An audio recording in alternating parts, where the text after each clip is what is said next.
최경영의 최강 시사.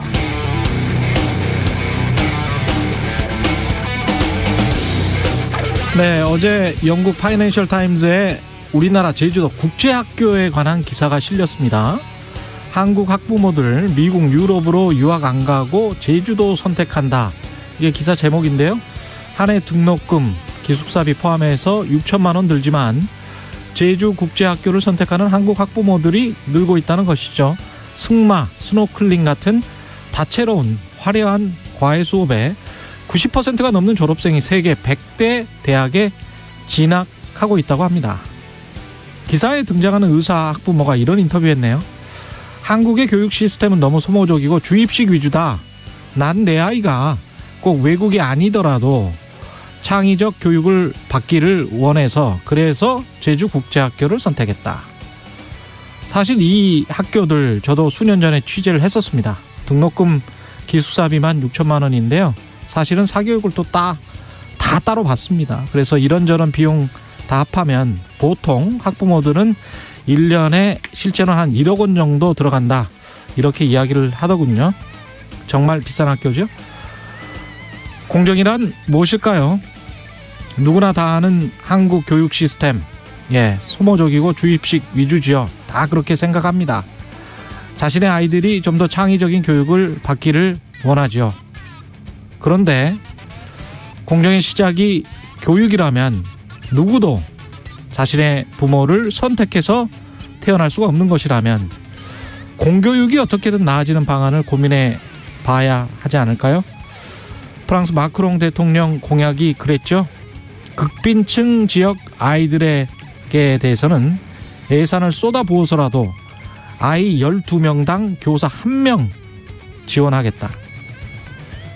이게 국가가 공정한 기회를 만들어주는 길인 것 같습니다. 선거 때는 공정을 막 외치죠. 그런데 선거 끝나면 자유주의 시장 경제, 시장에 맡기는 게 최고. 그럼 국제학교 갈 수 있는 사람들은 우리나라에 몇 명이나 되나요?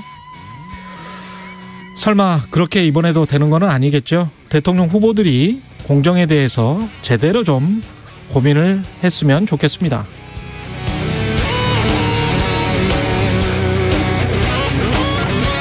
네, 안녕하십니까. 12월 28일 세상에 이익이 되는 방송 최경영의 최강시사 출발합니다. 저는 KBS 최경영 기자고요. 최경영의 최강시사 유튜브에 검색하시면 실시간 방송 보실 수 있습니다.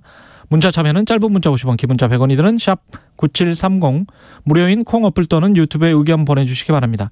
오늘 1부에서는 국민의힘 조경태 공동선대위원장 만나보고요. 2부에서는 유인태 전 국회 사무총장과 함께합니다.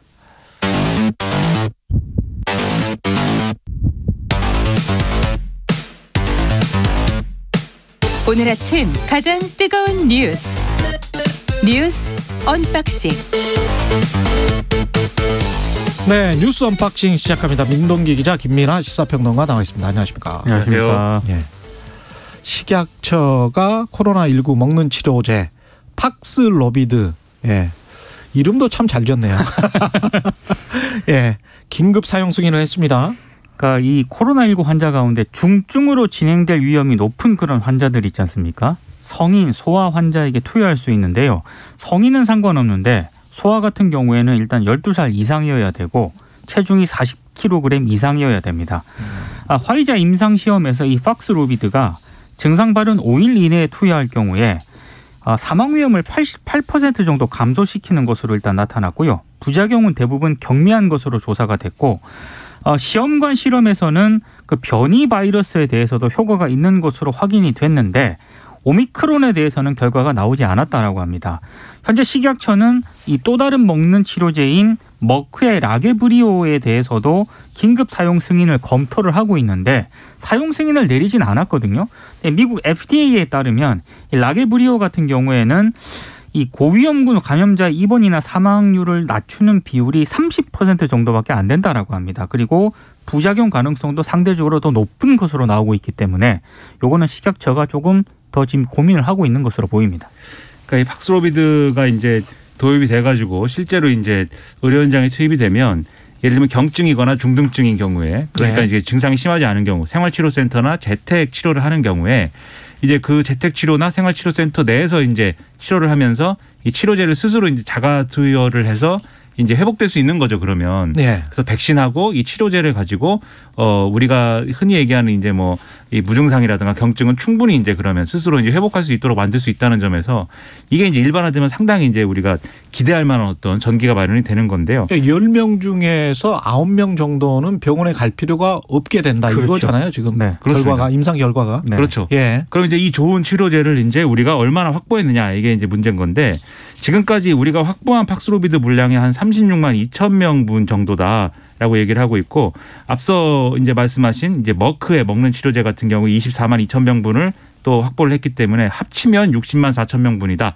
이 성구매 계약을 체결했다. 방역 당국이 이렇게 설명하고 있습니다. 다만 이제 머크의 이 몰누피라비르의 경우에는 외국의 경우에는 이제 뭐 이게 효과가 별로 안 좋다고 그래서 막 그렇죠. 환불하고 막 이러거든요. 예. 그래서 요거는 이제 더 두고 봐야 될 문제고 다만 이 40만 명분 팍스로비드 40만 명분을 또 선구매 계약 추진 중이다라고 하고 있어서 이게 체결이 되고 하면은 한 이 1월 달부터는 어느 정도 우리가 실제로 이 약을 보게 될 가능성이 커 보입니다. 하지만 그럼에도 지금 물량이 적은 거잖아요. 많은 물량은 아닙니다. 그러다 보니까 그러면 어느 환자에게 어떤 방식으로 우선 투여할 거냐 이런 우선순위를 잘 정해가지고 조금씩 이게 들어올 건데 이거를 이제 실질적으로 도움이 될 수 있는 방향으로 하는 그 어떤 가이드라인 이런 것들을 정해야 된다. 이런 지적들을 전문가들은 하고 있는 상황입니다. 그러니까 팍슬로비드가 지금 36만 명분이죠. 그렇습니다.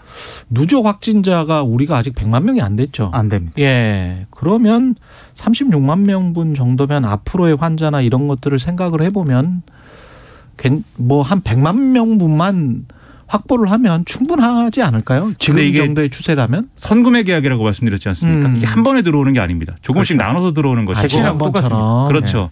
그리고 이제 특히 그러면 이제 고위험군 중에서 그렇죠. 이제 경증 중등증에 들어가는데 이 고위험군이라고 하면은 자기가 갖고 있는 뭐 기저질환이라든가 여러 가지 환경 조건 이런 게 개별적으로 다 다르잖아요, 환자들이. 그렇죠. 네. 그럼 누구에게 우선 투여할 거냐라는 기준이나 이런 것들이 이제 지금 빨리 만들어 놔야 혼란이 없고 네. 조기에 투입할 수 있다. 이제 이런 얘기가 이제 나온다는 거죠. 알겠습니다. 국민의힘은 내용이 지금 뭐 계속 공개 분출되고 있는 그런 상황입니다. 이렇게 가면은 나중에 회복하기가 쉽지 않을까 뭐 이런 걱정도 드는데요. 뭐 그러다가 또 말 수도 있어요. 그러니까 윤석열 후보가 어제 예. 중앙선대위 회의에서 네. 누구도 제3자적 논평가나 평론가가 돼서는 곤란하다 이런 얘기를 했습니다. 그러니까 제3자적 논평가나 평론가가 누군지에 대해서는 구체적으로 언급을 안 했는데 지금 이준석 대표가 선대위직을 내려놓은 다음에 국민의힘이라든가 윤석열 후보를 계속 비판을 하고 있거든요. 계속 방송에 나오잖아요. 그렇습니다. 예. 그래서 아무래도 이준석 대표를 좀 겨냥한 발언 아니냐 이런 또 그 좀 해석이 나오고 있고요. 바로 또 이준석 대표가 SNS에 20분 후에 글을 그렇습니다. 올렸더만요. 거의 뭐 리얼타임으로 올렸습니다. 조직에서 더 나은 결과를 위한 재원을 하는 게 민주주의다. 예. 당대표 재원이 평론 취급받을 정도면 언로가 막혔다는 인상을 줄 수 있다 이렇게 썼는데 이 앞부분이 있지 않습니까? 민주주의라는 이 발언은 조수진 최고위원하고 이준석 대표가 한번 세게 갈등이 좀 불거졌잖아요. 예. 그때 당시에 윤석열 후보가 서로 생각이 다를 수 있고 그게 민주주의라고 하는 얘기가 있거든요.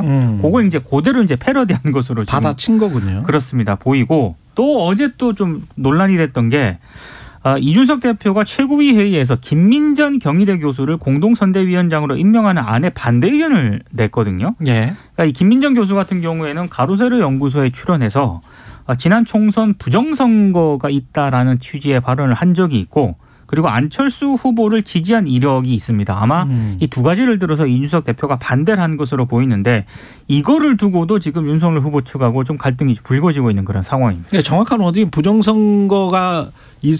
부정선거를 조사해 봐야 된다. 뭐 이 정도의 워딩이었던 것 같은데. 그렇습니다. 예. 근데 어찌됐든 예. 가로세로 연구소에 출연을 했고 출연을 해서 거기서 부정선거 관련해서 좀 긍정적으로 이야기를 그렇습니다. 했잖아요. 예.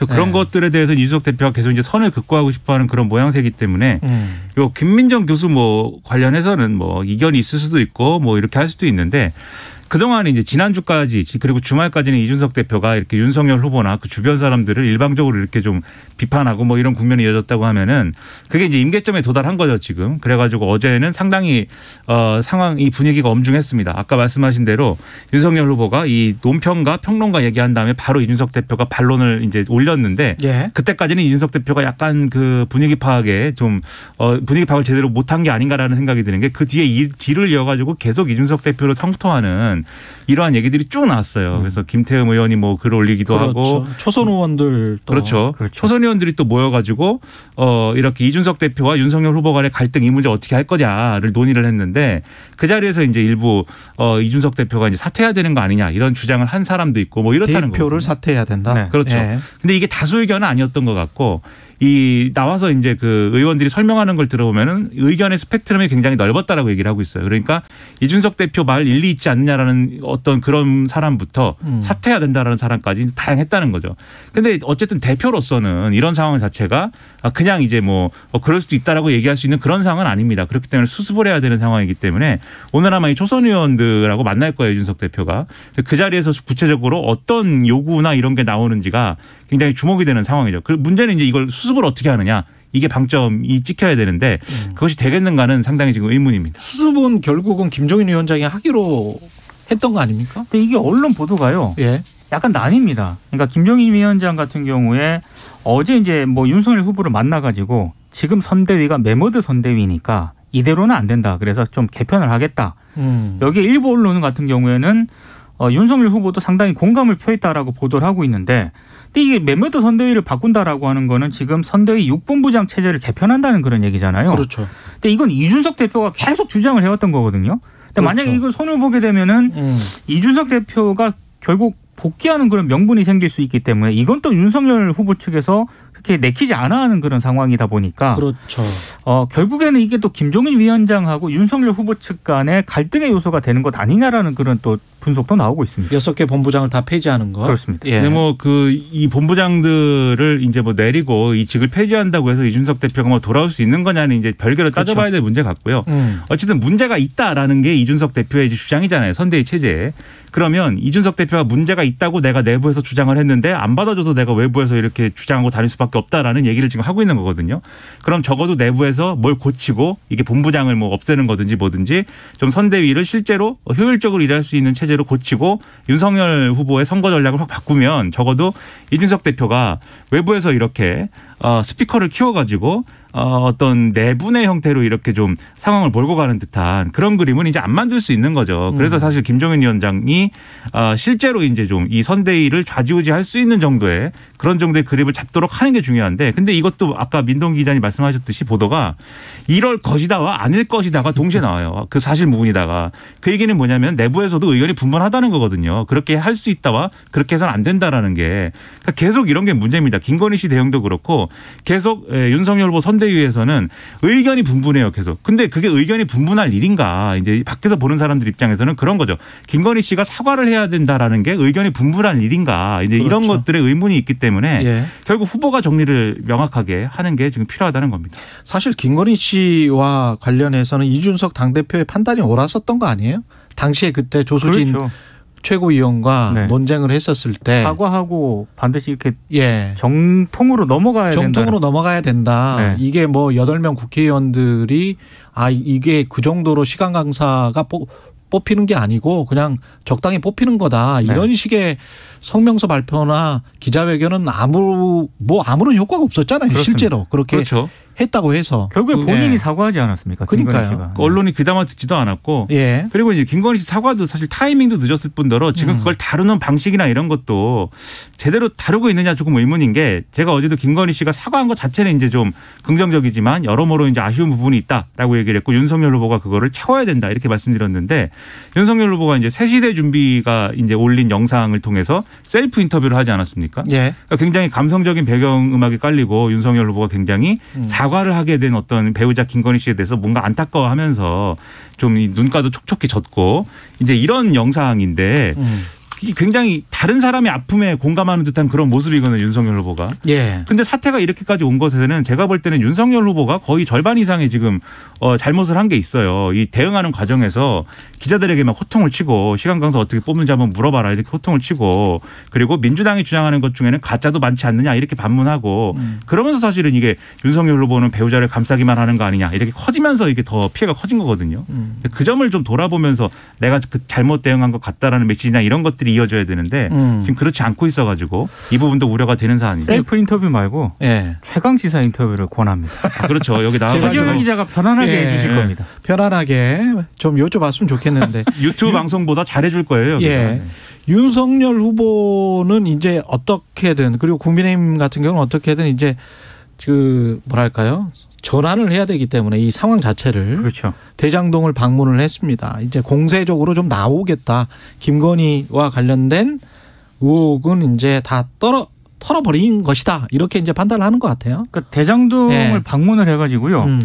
민주당하고 이재명 후보를 향해서 일단 특검 수용을 강하게 촉구를 했거든요. 그러니까 일단 기본적으로 토론을 하려면 대장동 특검을 받고 여러 의혹에 대해서 진솔하게 설명을 하라. 일종의 이제 역제안을 한 겁니다. 그렇죠. 이재명 후보 쪽에. 그리고 한 번 발표된 공약과 정책이 필요에 따라 바뀌는데 거기에 대해서도 설명을 해서 예측 가능하게 하면 토론에 응할 용의는 얼마든지 있다.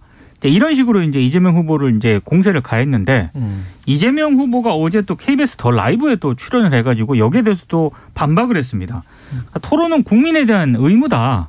그러니까 자꾸 대장동 특검을 받으면 토론에 응하겠다라고 얘기를 하는데 이건 두 가지를 연계하면서 둘 다 안 하겠다는 생각 아니냐라고 또 이제 반박을 하고 있는 상황입니다. 그러니까 특검은 특검대로 주장하고 토론은 토론대로 얘기를 해야죠. 이걸 두 개를 연계시킬 이유가 없고 그리고 오히려 토론에서 이재명 후보 왜 특검 받는다고 해놓고 예를 들면 따져 물으면 되죠. 왜 이중 플레이 하느냐 뭐 이렇게 따지는 것도 좋고 이런 식으로 하면 되는데 토론을 그렇게 안 하겠다라고 극구 얘기하는 그런 모습은 유권자들에게는 부정적일 걸로 보이고요. 대장동을 방문한 거는 내분도 있고 김건희 씨 문제도 있고 근데 어쨌든 이런 것들이 중요한 이런 상황에서 항상 중요한 것은 항상 내분이라든지 이런 자기들끼리 갈등이 있으면 항상 외부적으로 이렇게 강하게 타격하는 걸로 빠져나와야 됩니다. 그런 점에서 이 대장동 문제와 특검에 다시 이제 불을 붙이려고 하는 모양새인데 어제 이제 양당 원내대표가 만났어요. 만나가지고 회동을 해서 얘기를 했는데 여전히 이제 특검 얘기는 평행선입니다. 다만 김기현 원내대표가 코로나19 확진된 이후에 처음 이제 복귀해가지고 이제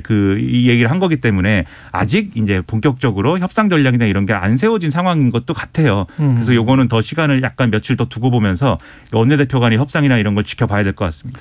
어제 JTBC는 김건희 씨 석사 논문 표절 의혹을 제기를 했고 국민의힘은 이재명 후보의 아들 대학 입시 의혹을 제기를 했습니다. 그러니까 JTBC 보도 내용은요. 김건희 씨가 99년 숙명여대 교육대학원에 제출한 논문이 있는데 이걸 논문 표절 검증 프로그램으로 분석을 해보니까 표절 수치가 42%에 달했다라는 겁니다.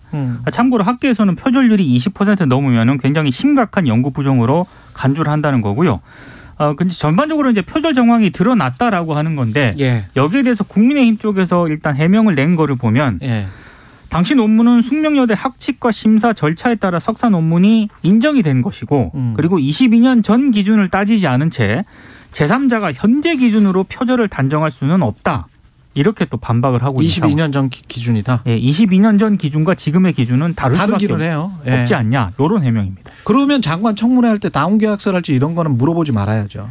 근데 이제 다운 계약서를 할지 이런 것들은 전 또 국민이 이제 다 그랬으니까. 그렇죠. 이제 그런 거를 감안해서 사실 또 청문회 때는 이제 문제 제기하는 부분도 있는데 그래서 이제 청문회도 예를 들면 다운 계약서 하나가 나온다고 해서 뭐 장관이 반드시 낙마다 이런 게 아니라 그것이 잘 해명되는가 그리고 얼마나 잘 설명하는가 이런 것들을 종합적으로 봐야 되는 거죠. 이재명 후보 아들 입시 의혹 이거는 어떤 증거가 있는 겁니까? 아니 국민의힘에서는 일단 이재명 후보 아들이 수시특별전형 고려대학교 수시특별전형을 통해서 이제 입학을 했는데 그러니까 자격 요건이 굉장히 좀 그렇지 않습니까? 그런데 일단 이재명 후보 쪽이나 민주당 쪽에서 반박을 한 거는 자신의 아들이 전과목 1등급이었대요. 이재명 후보 아들이. 수시특별전형이 아니고 일반 전형이었다네. 일반 전형이었기 때문에 세계 분야 1등급이 조건이었습니다. 그러니까 이제 이재명 후보 쪽에서는 고려대학교든 아니면 그 아들이 졸업한 고등학교 있지 않습니까? 두 군데서 간단히 확인하면 끝나는 문제다라고 해명을 하고 있습니다. 공부 잘해서 부럽네요. 네. 이게 마치 가족 대 가족이어서 그렇습니다. 김건희 씨 의혹을 제기하니까 우리는 아들 의혹으로 계속 가겠다. 이제 이렇게 비춰지는 것은 유권자들이 볼 때도 좀 이게 억지일 수 있다라는 느낌을 줄 수가 있기 때문에 의혹을 제기하려면 확실한 어떤 근거가 있는 의혹을 제기하는 게 좋고 특히 언론이 이제 좀 문제를 제기하면 모를까 직접적으로 제기할 때는 그런 근거가 확실해야 됩니다. 그래야 이제 유권자들도 설득이 됩니다.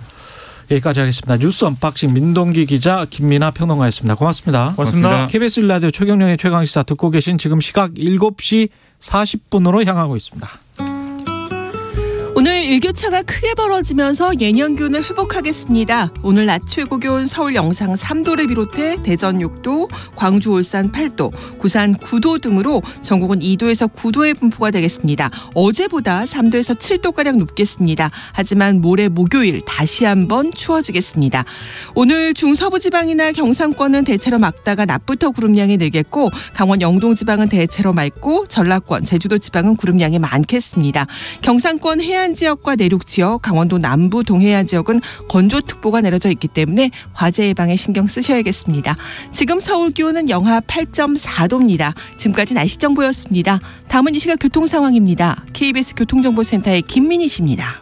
어제보다는 출근 정체가 덜합니다. 상습 정체 구간과 돌발 구간 중심으로 더딘 흐름 이어지고 있는데요. 중부 내륙고속도로 지선 대구 쪽으로 달성 2터널 2차로에는 화물차가 고장으로 서 있고요. 경부고속도로 부산 쪽으로 반포 부근 4차로에서는 사고가 났습니다. 뒤로 한남대교 남단부터 속도 줄여 지납니다. 이후로는 오산 일대로 정체 시작됐고요. 영동고속도로 강릉 쪽으로 동수원 부근 6차로에서도 고장난 화물차를 처리하고 있습니다. 서울시내 강변북로 일산 쪽으로 반포대교 부근 1차로에는 고장난 차가 서 있어서 마포대교부터 정체 심해져 있고요. 같은 방면 올림픽대로에서도 반포대교 부근 1차로에서 역시 고장난 차를 처리하고 있습니다. KBS 교통정보센터였습니다. 오늘 하루 이슈의 중심. 당신의 아침을 책임지는 직격 인터뷰. 여러분은 지금 KBS 1라디오 최경영의 최강시사와 함께하고 계십니다. 네, 국민의힘 선대위 내부 분위기가 어수선한데요. 윤석열 국민의힘 대선 후보와 이준석 당대표 간의 설전이 이어지고 있습니다. 선대위의 내용 어떻게 수습해야 할까요? 조경태 국민의힘 공동선대위원장 연결돼 있습니다. 안녕하세요. 네, 안녕하십니까. 예. 일단 사면부터 좀 여쭤보겠습니다. 박근혜 전 대통령 사면이 이루어졌는데요. 지난주 금요일에. 이게 지금 국민의힘에서는 갈라치기 물타기라는 비판이 나왔습니다. 이렇게 생각하시는 이유를 다시 한 번만 좀 말씀을 해 주시면 좋겠습니다. 글쎄요, 저는 개인적으로 박근혜 대통령의 사면이 다소 좀 늦었지만 어쨌든 그 사면이 된 부분에 대해서는 다행스럽다 이런 생각을 하고 있고요. 어쨌든 그 박근혜 대통령의 건강이 상당히 좀 문제가 있다고 많은 분들이 말씀하지 않습니까? 그래서 그런 의미에서 저는 이번에 그 사면은 저는 좀 좋은 결정이었다 이렇게 보고 있습니다. 다만 아쉬운 것은 오게티라고 하면은 내란 선동죄로 들어갔던 그 이석기 전 의원이 이 가석방된 부분에 대해서는 이번 사면이 좀 그 흠집이 남는 오게티가 아닌가 이런 생각을 합니다. 가석방과 사면은 좀 절차가 다르긴 하지 않습니까? 그렇습니다. 그래서 이석기 전 의원은 본인이 내란 선동한 부분에 대해서 그렇게 죄를 뉘우치고 있는 그런 모습도 보이지 않는데도 불구하고 가석방한 부분은 저는 법무부가 잘못이 있다.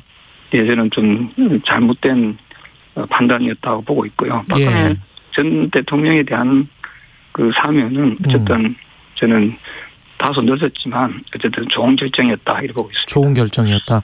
그러면 성일종 의원이 이야기한 거랑은 약간 좀 다른데요. 이게 정치적으로 보면은 윤석열 후보에게 좀 불리하게 작용할 수도 있다 이런 이야기도 하더라고요. 평론가들은. 그건 여러 가지 본인들이 해석하기 나름이겠습니다만은 저는 그 사면 문제를 가지고 지나치게 정부적인 판단을 하는 것은 조금 자제할 필요가 있다 이렇게 보고 있고요. 그런 의미에서 저는 사면 문제를 가지고 사면은 대통령의 고유 권한이지 않습니까? 예. 네, 그 부분에 대해서 우리가 왈가왈부하는 것은 적절한 것은 아니다 이렇게 보고 있습니다. 권성동 의원은 이명박 전 대통령 사면을 하지 않고 남겨둔 것은 김경수 경남도지사의 사면과 함께 나중에 하려고 그런 것이다. 그런 꼼수다 이런 식으로 비판을 했는데 이 부분에 관해서는 어떻게? 네. 뭐 그럴 수도 있지만 또 그렇게 되지 않을 경우는 또 어떻게 할지는 우리가 그 예측한다는 것은 상당히 좀 다소 무리한 부분이 따를 수밖에 없거든요. 예. 박근혜 대통령의 사면과 이명박 대통령의 사면은 조금 좀 결이 좀 다르다 이런 생각이 들고요. 그렇군요. 예. 예. 그 수용 기간 역시도 상당히 그 박근혜 대통령이 훨씬 더 길었지 않습니까? 그렇습니다. 건강 상태도 좋은 상태가 아니기 때문에 뭐 여러 가지 복합적인 부분들이 저는 뭐 가만히 되었을 것이다 이렇게 보고 있습니다. 예, 지금 말씀하시는 부분은 이제 박수현 청와대 수석의 이야기와 일치하는 부분들이 있네요. 그 수용 기간이 수용 기간이 좀 다르다.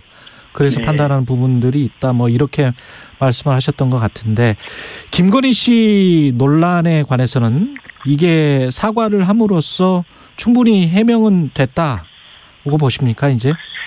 네, 저는 개인적으로 어쨌든 그 사과를 본인의 가오에 대해서 상당히 진솔하게 사과를 했다고 보고 있고요.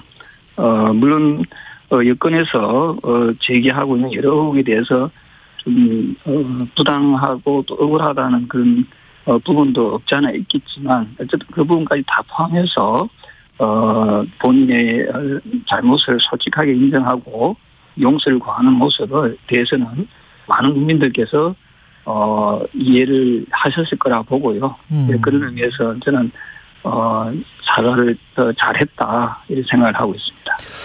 김건희 씨 결국은 의혹에 대한 대처 때문에 이준석 당대표와 조수진 최고위원이 설전을 벌였었고 그러면서 이제 선대위 분위기가 지금 이런 상황이 된 건데 김태흠 선대위 총괄단 특보단장은 이 이준석 대표를 향해서 철딱선이 없고 오만하고 무책임한 행동을 언제까지 지켜봐야 하느냐 이렇게 이야기를 했고요. 이준석 대표는 틀딱 꼰대 이렇게 이야기를 했습니다. 이게 지금 선대위가 이렇게 돼서는 좀 안 될 것 같은데요.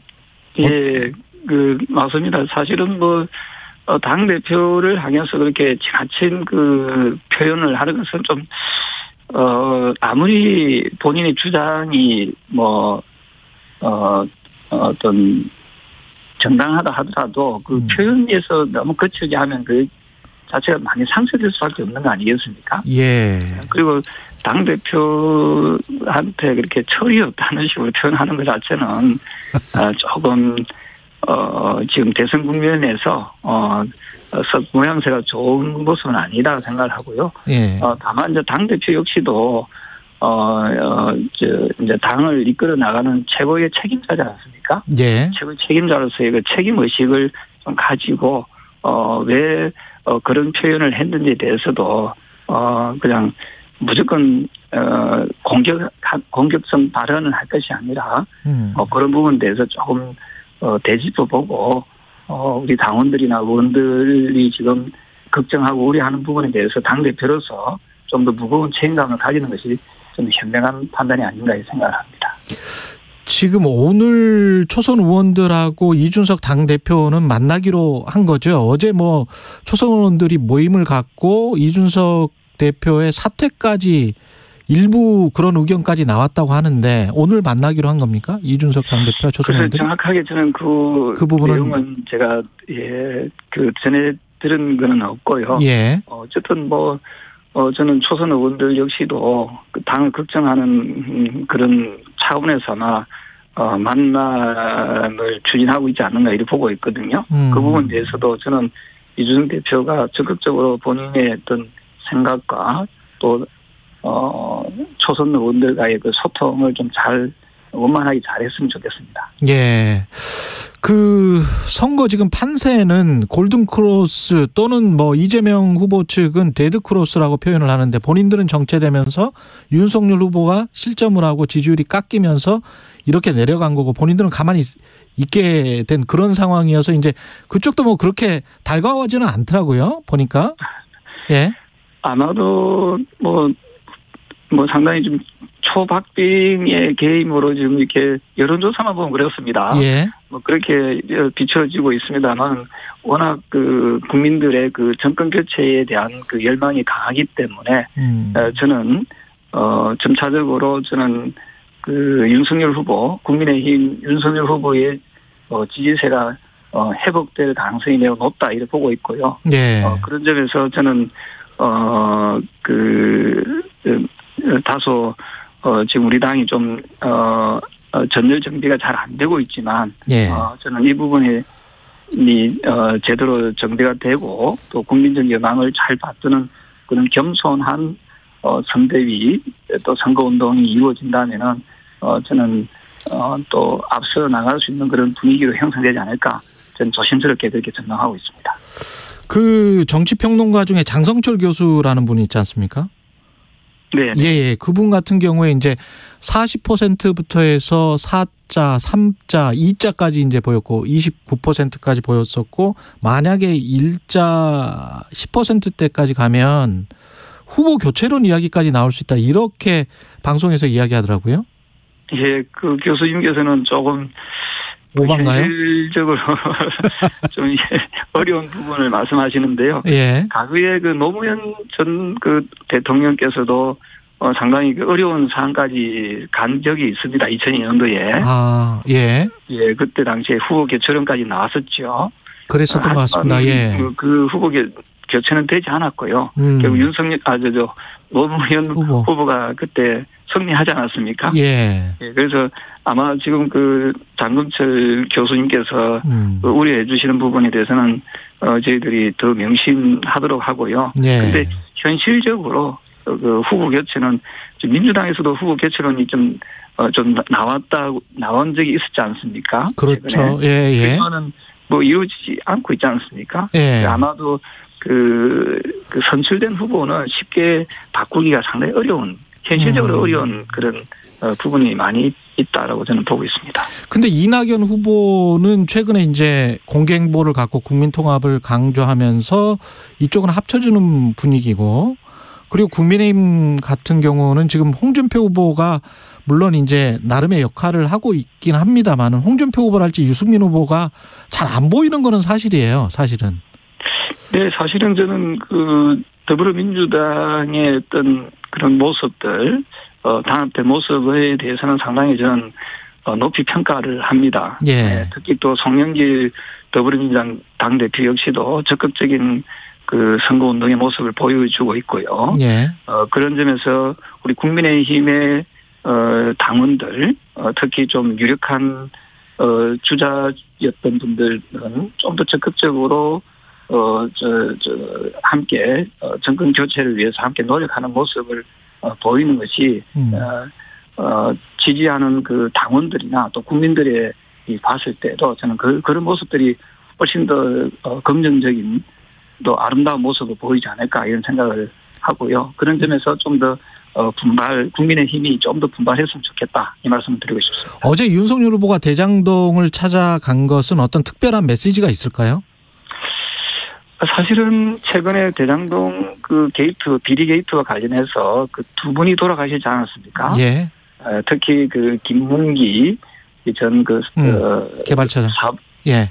개발처장입니까? 예. 처장이 돌아가셨는데 그런 점에서 상당히 국민들께서는 이 어떤 특정한 그 비리가 발생했던 그 사건에 대해서 사람이 죽어가고 있는데도 불구하고 정치권이나 대선 기자들이 그래서 무관심할 보이는 모습은 상당히 옳지 못하다 그런 판단이 있었던 것 같고요. 예, 여기까지 듣겠습니다. 예. 윤석열 조경태 국민의힘 윤석열 대선 후보 공동 선대위원장이었습니다. 안녕하십니까. 행정안전부 장관 전해철입니다. 2022년 자치분권 2.0 시대가 열립니다. 32년 만에 전부 개정된 지방자치법을 바탕으로 주민이 중심이 되는 생활자치가 펼쳐집니다. 주민이 정책 결정에 참여하고 조례도 직접 제안합니다. 중앙과 지방이 함께 중요한 정책을 논의하는 중앙지방협력회의가 출범하고 지방자치단체 간 초강력 협력이 활성화됩니다. 연대와 협력의 지방자치를 바탕으로 중앙과 지방이 상생하는 활력 넘치는 대한민국을 만들겠습니다. 2022년 1월 1일부터 플랫폼 노무 제공자도 고용보험 혜택을 받게 됩니다. 이제 퀵서비스와 대리운전기사, 배달라이더 모두 안심이네요. 아참, 신고 방법이 다른 특수형태 근로종사자와 조금 다르다면서요? 네, 플랫폼을 통해 일하시는 분들은 플랫폼 사업자가 직접 신고하고 고용보험료 원천공제와 납부대행까지 한다고 합니다. 일하는 사람 모두를 위한 특수형태 근로종사자 고용보험 확대. 플랫폼 노무 제공자도 구직급여, 출산 전후 급여로 든든하게 보장받으세요.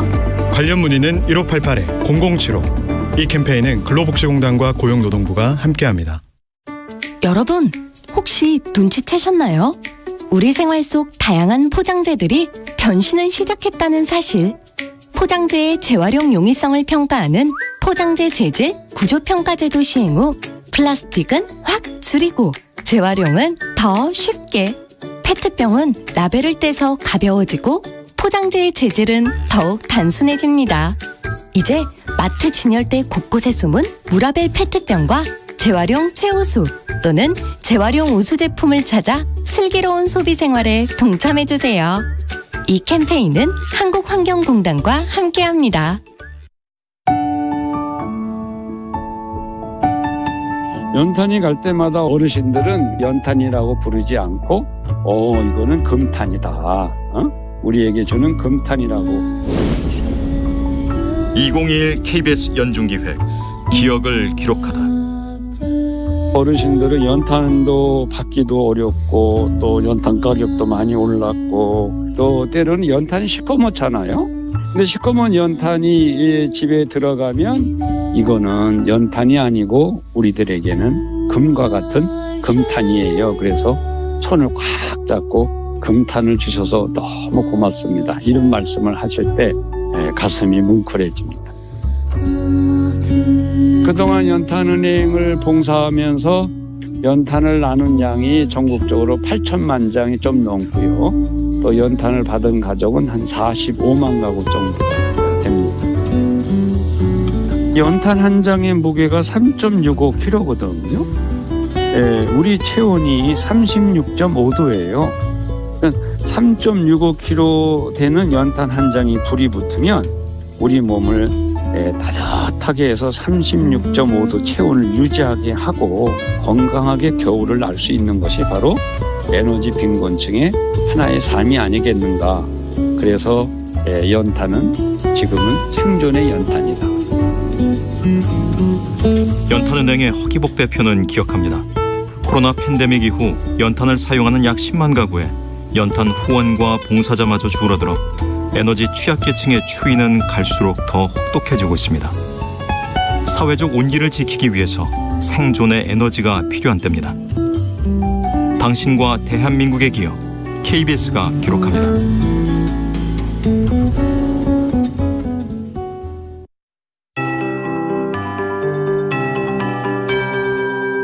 KBS 58분 날씨.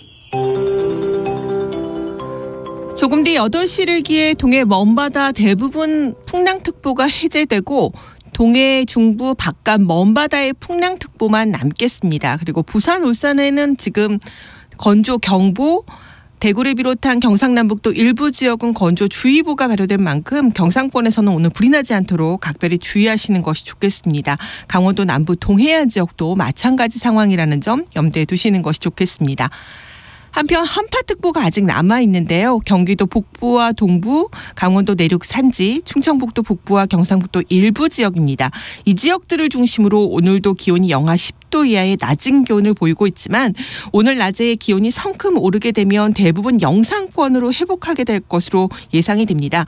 오늘 예상되는 낮 최고 기온 서울 3도, 대전 6도, 광주, 울산 8도, 부산은 9도 안팎까지 오르면서 어제보다 3도에서 7도가량 높겠고 대부분 영상권이 예상됩니다. 하지만 모레 다시 한번 기온은 떨어지겠습니다. 오늘 우리나라는 중국 상하이 부근에 위치한 고기압 가장자리에 들겠습니다. 대부분 지역은 막다가 낮부터 구름량이 늘 것으로 예상되는 가운데 전라권, 제주권은 종일 구름량이 많고 강원 영동 지방은 종일 맑은 날씨 예상됩니다. 지금 서울 기온은 영하 8.2도입니다. 윤지수입니다.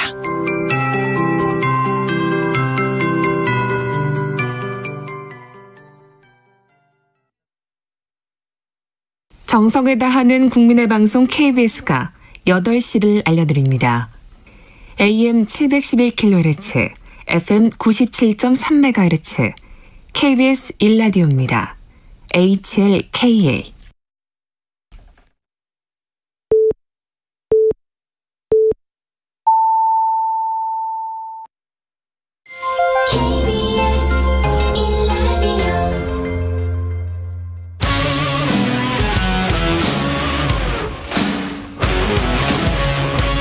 오늘 하루 이슈의 중심 최경영의 최강시사.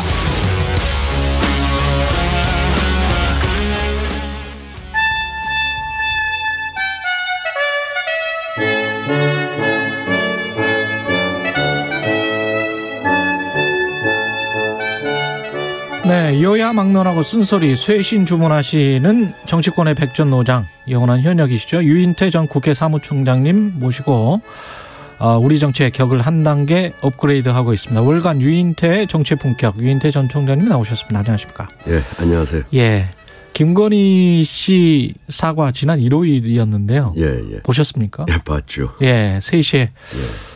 예, 그 시청률은 높았을 것 같습니다. 예, 그랬겠죠. 예. 예. 어떻게 보셨나요? 글쎄, 뭐 억지로 떠밀려서 하는 그 사과인데.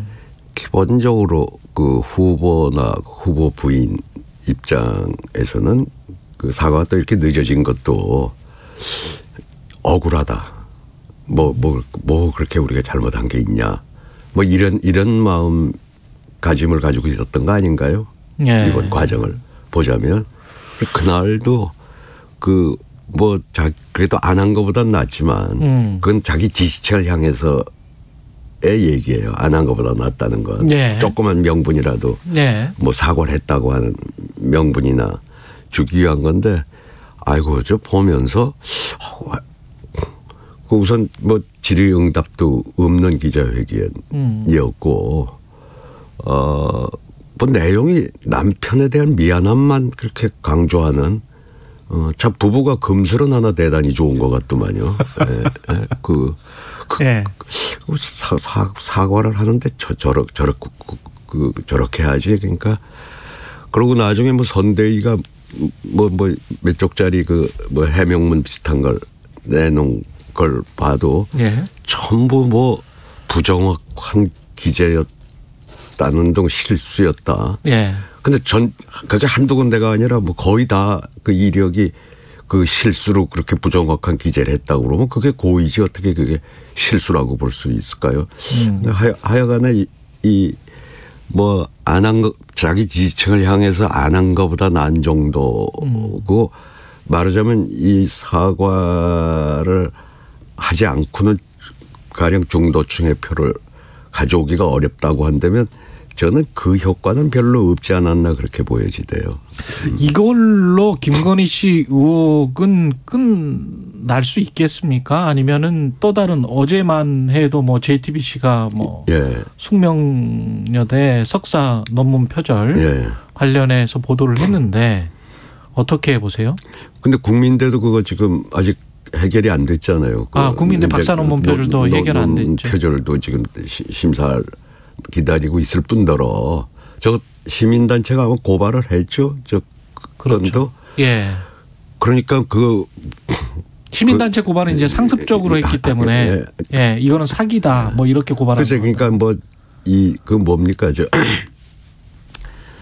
그 이력서가 그 게임 산업협회인가에 뭐 전 대표나 뭐 사무국장도 도대체 모른다고 그 기획이사 기획이사라는 걸 넣은 걸. 근데 여기에는 그건 다 거기에서 서류를 받았다고 이제 그 주장을 하고 있으니까 명예직 비상근 이사로 있었다. 그러니까 뭐 이런 것들은 결국은 수사를 통해서 그 밝혀질 수밖에 없는 거 아닌가요? 그러니까 지금 뭐 보면 뭐 하여튼 암만 돋보이려고 그래도 그렇게 이력마다 한두 군데가 아닌 게 전부 이렇게 잘못됐다는 건 그건 실수라고 볼 수가 없는 부분인데 뭐 어쨌든 이건 그 수사를 통해 밝혀질 수밖에 없는 게 아니냐 그렇게 보여지네요.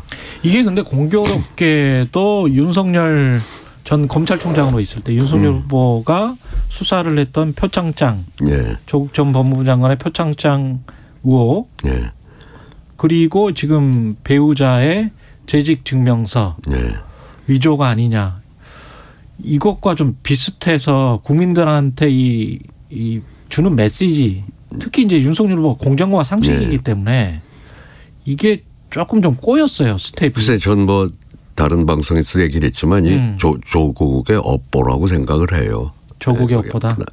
이 김건희 지금 그 씨의 그 의혹이라고 하는 게 뭐 뭐 윤석열 후보가 뭐 기자들 향해서 그 한번 그 대학에 다니는 사람들한테 알아봐라, 뭐 물어봐라, 이게 무슨 그 허위 이력을 쓰나 안 쓰나 이미 뭐 그건 다 내정된 거다 뭐 이런 식으로 또 거기 뭐 대학 교수 출신 의원들이 뭐 기자회견도 하고 했잖아요.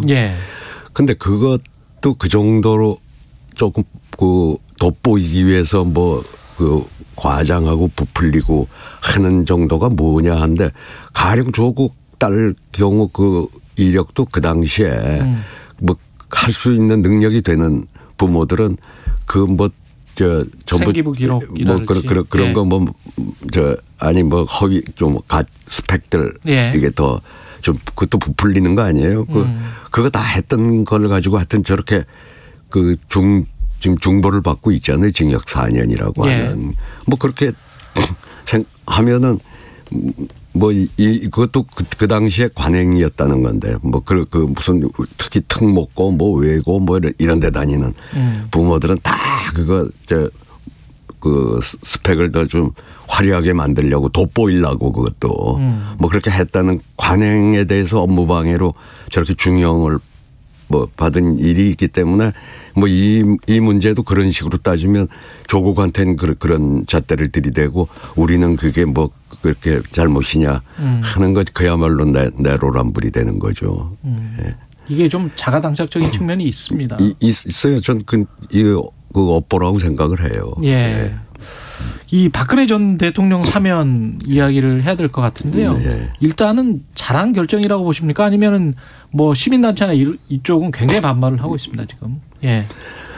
뭐 대통령 입장에서 이렇게 이제 임기 얼마 안 남았는데 두 분을 저렇게 그 감옥에 둔 채 참 그냥 임기를 마치기에는 좀 부담스러웠겠죠. 전 좀 그리고 또 뭐 건강 상태가 어느 정도 나쁜지는 모르겠는데 건강 상태도 굉장히 안 좋다고 하니 좀 불가피하지 않았냐, 뭐 그렇게 보여집니다. 근데 한 1년도 안 됐죠. 올 초에 이낙연 전 대표가 사면론 꺼냈을 때는 굉장히 역풍을 맞고 그것 때문에 이제 지지율이 확 꺾였단 말이죠. 이낙연 당시 후보. 근데 지금은 그 정도는 또 아니에요. 이거 어떻게 봐야 됩니까? 이 이낙연 전 후보 입장에서, 대표 입장에서는 좀 억울하겠죠. 억울할 테지만 근데 그때는 지금보다 아마 이게 사면 반대 여론이 좀 훨씬 더 높았을 시점에 뭐 이낙연 그때 후보 입장에서는 뭐 이런 걸 한번 던지는 게 오히려 굉장히 자기 지지율에 도움이 될 거라고. 원래 이제 이낙연 후보가 좀 이 민주당 안에서 보면 상당히 중도에 가까운 이제 사람이었잖아요. 예. 자기의 그런 강점을 좀 잘 발휘한다고 했다가 좀 역풍을 맞은 건데 뭐 어쨌든 좀 상당히 억울하겠죠. 예. 이게 사면이 가지고 오는 정치적인 효과, 특히 이제 윤석열 후보 같은 경우는 수사를 했었지 않습니까? 예. 그러면 이게 그리고 특히 이제 조원진 우리공화당 대표 같은 경우도 윤 후보 책임을 그동안에 누차례 강조했었는데 어떻게 보십니까? 정치적으로는 이게 어떤 효과가 있습니까? 박근혜 전 대통령을 지지했던 사람들은 예. 아주 극히 일부를 제외하고는 그렇더라도 그 윤석열 후보에 대한 지지를 철회하지는 않을 것이다. 않을 거라고 봐요. 큰 뭐 문제는 없을 거라고 봅니다. 박근혜 전 대통령이 어떤 회고록도 출간한다고 하고 어떤 메시지를 낸다면 그러면 조금 더 달라지지 않을까요? 어떻게 보세요? 근데 뭐 지난 총선 때도 그 유영하 변호사가 제일 큰 야당을 중심으로 뭐 대동단결하라 뭐 이런 메시지를 냈는데도 불구하고 총선에서 그래 참패했잖아요. 그렇습니다. 그러니까 좀 네. 박근혜 대통령이 좀 뭐 안 됐다고 생각하는 측은하게 생각하는 사람들은 꽤 있을지 몰라도 그분의 정치적 발언이 그렇게 어떤 영향력을 갖기는 지금 그 파괴력은 그렇게 크지 않을 거라고 봅니다. 국민의힘 같은 경우에 처음 한 두 달 전까지만 해도 상당히 잘 되는 것처럼 보이다가 지금 이제 당 대표도 상임선대위원장직을 사퇴를 했고 계속 지금 불협화음이 나고 있는데 이거는 근본적인 문제가 뭐라고 보세요? 그 후보의 철학 과 지금 총괄 선대위원장을 맡고 계신 분의 철학이 서로 다른데 그러니까 저건 내재되어 있던 거예요. 앞으로도 아마 선거 끝날 때까지 저는 계속될 수밖에 없는 걸 거라고 보거든요. 윤석열과 김종인의 생각이 다르다? 다르죠. 그러니까 그런 이준석하고도 김종인, 이준석을 한 세트로 보자면 예. 이준석 당 대표하고도 지금 이준석 대표가 지금 말하자면 저렇게 뭐 나오는 거는 지금 윤석열 후보식으로 선거운동 캠페인을 해가가지고는 이거는 필패라고 보니까 이준석 후보들 이 선거에서 뭐 지려고 저러는 건 아니잖아요. 예. 이기려고 하는 욕심은 같을 거란 말이에요. 근데 저렇게 가서는 저건 이길 길이 없다고 보는 자기 나름대로는 뭐 일종의 경고를 계속 하는 거죠. 그런데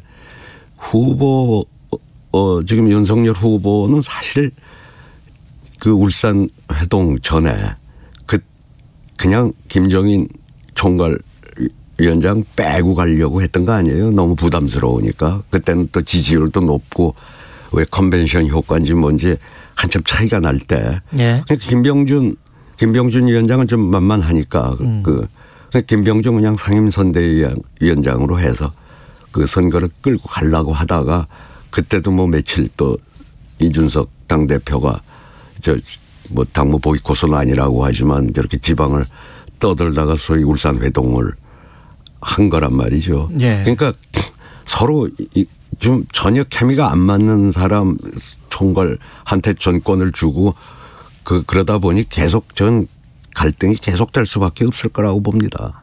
그러면 총장님 입장에서는 생각에는 김종인, 이준석의 가치관 철학이 중도층을 소구하기에는 윤석열 후보의 생각보다는 낫다 이렇게 지금 판단? 그럼요. 그건 뭐 상식적으로 많이들 그렇게 생각을 하지요.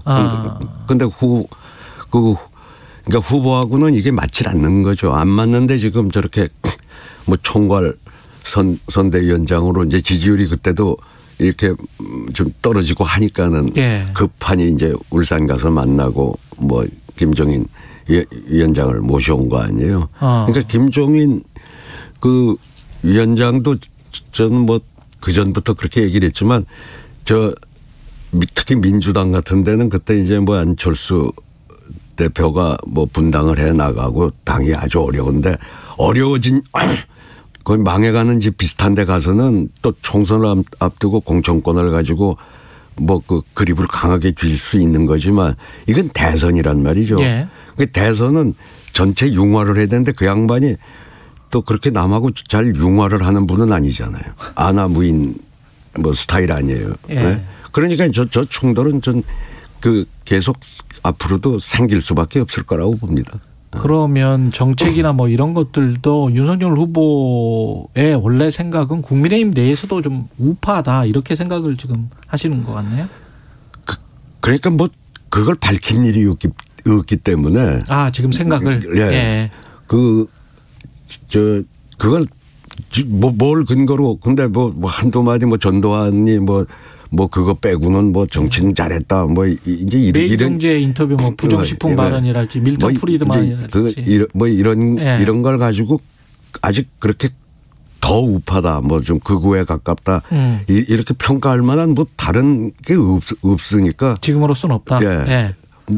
뭐 좀 더 두고 봐야죠 그 부분. 예. 근데 어쨌든 그래도 뭐 김종인 좀 총괄위원장 뭐 이준석 대표가 지향하는 가치를 따라가는 게 중도 소구력은 훨씬 더 있겠죠. 이준석 당대표도 인터뷰에서 그런 말을 했단 말이죠. 여기 인터뷰에서. 당 내에 창당을 원하는 또 다른 세력이 있다. 나는 당에 계속 남을 것이고 뭐 이런 이야기를 했어요. 이게 무슨 그러면 대선 이후에 어떤 뭐가 정계 개편 같은 게 이루어진다는 이야기입니까? 글쎄 그건 뭐 알 수는 없습니다만 예. 원래 이제 윤석열 후보가 그 입당을 하니만이 뭐 그때도 한참 이제 정치 그 총장을 그만두고 나서 예. 그때 거기는 뭐 국민의 힘이라고 하는 게 저 서울시장 선거에서 뭐 한 번 승리는 했지만은 저 그릇이 그렇게 그러니까 요번에도 그 발언이 또 순천 가서 나온 거 아닙니까? 저게 그렇게 마땅한 그릇이라고 보질 않는 거였죠. 그러니까 본인은 그때 정치를 한다 그러면 가령 뭐 김한길 대표니 뭐 김병주 이렇게 갔지만 네. 뭐 이쪽 동네에 있는 사람도 좀 많이 끌어오고 뭐 그런 어떤 신당 같은 걸 좀 구상했던 거 아닌가요? 그 발언이라는 건 부득이하게 그 말씀하시는 거죠? 예, 순천에 부득이하게. 부득이하게 국민의힘에 입당하게 된 거다. 정권 교체는 해야 되는데. 근데 뭐 예. 원래는 그때 자기의 그때 그 지지율로 그때 지지율이 상당히 고공행진을 하던 때잖아요. 아직 정치에 들어오기 전에 예. 조사를 하고 하면 자기는 그런 정당을 좀 하고 싶었던. 그러니까 인적으로는 오히려 중도에 가까운 정당을 하는 게 훨씬 더 그러니까 그때 무슨 이런 표현을 많이 썼어요.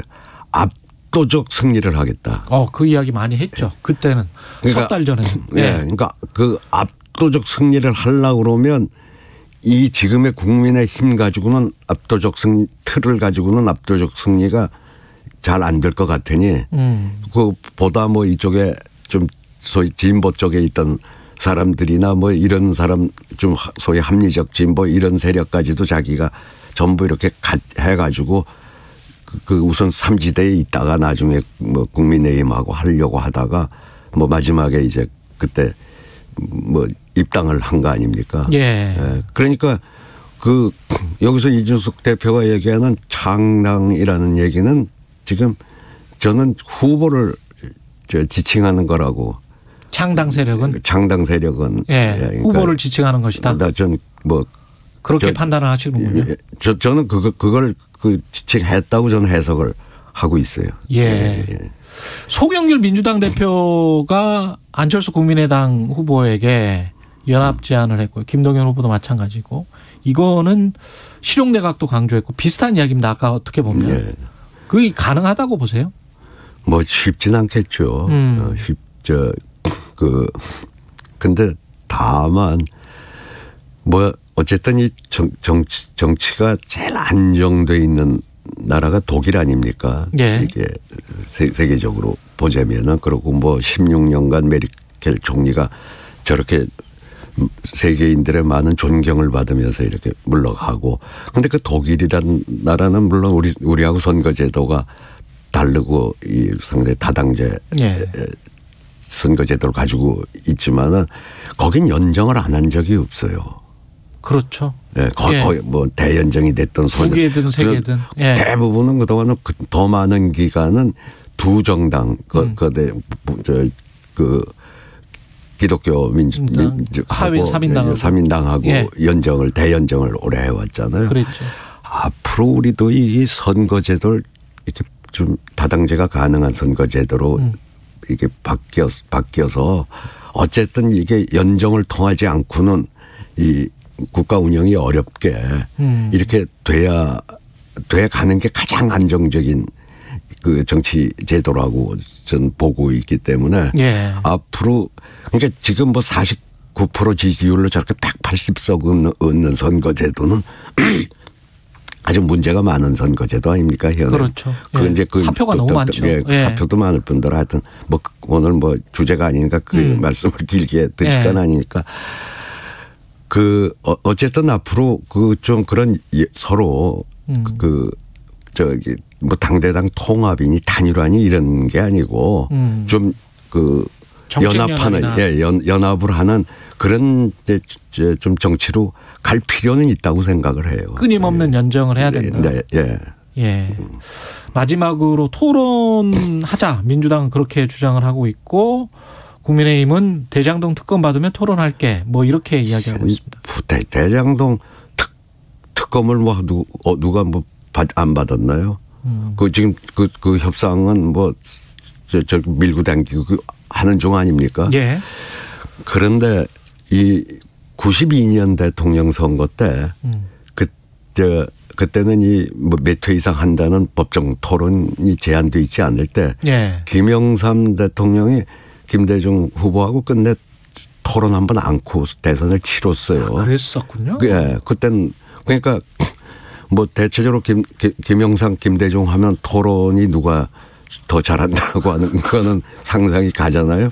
그때 무시하고 안 했는데도 뭐 상당한 표차로 그때는 물론 이제 고전에 이 3당 합당이라는 걸 통해 가지고 소위 호남 고립 구도를 만든 이제 정계 개편 비슷한 거였는데 그러니까 뭐 그 안 했는데 지금 그때로부터 27년이 지난 그게 96년이니까 25년 90이니까 거의 30년이 딱 지금 토론을 저렇게 안 하고도 그 이기려고 그러면 적어도 한 10% 이상 지금 앞서가면서 저러면 모르는데 저는 그거 상당히 좀 만용 같아요. 토론을 그 피하는 모습이 국민들에게 그 득실을 따지면 상당히 실이 클 것 같아요. 여기까지 하겠습니다. 정치의 품격 유인태 전 국회 사무총장님이었습니다. 고맙습니다. 감사합니다. 공정, 공익, 그리고 균형. 한 발짝 더 들어간다. 세상에 이익이 되는 방송. 최경영의 최강시사.